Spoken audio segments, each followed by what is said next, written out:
Machakos Governor Wavinya Ndeti has called on the national government to expedite the cleaning of the Athi River, whose water has been declared harmful to humans due to significant pollution occurring in the river.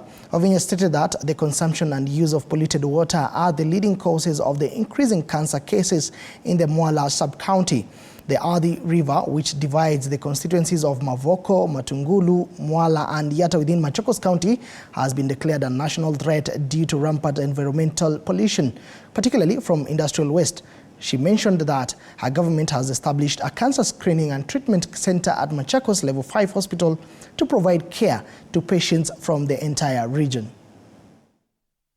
Ningependa kusema ya kwamba hapa Mwala tuko na shida. Na ile shida iko ni shida ya cancer. Watu wengi hapa they are suffering from cancer kwa sababu ya hii mto Athi.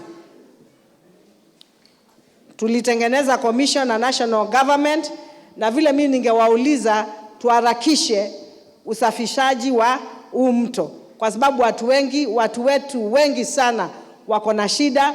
Ninajaribu hapa Machakos kutibu wengi, na nikiangalia percentage kubwa sana inatoka hapa Mwala. Lakini watu wetu wa Mwala nataka kuwaambia, ukisikia kitu usiogope kwenda hospitali, because cancer can be treated. Cancer inaweza kutreatiwa ikipatikana mapema.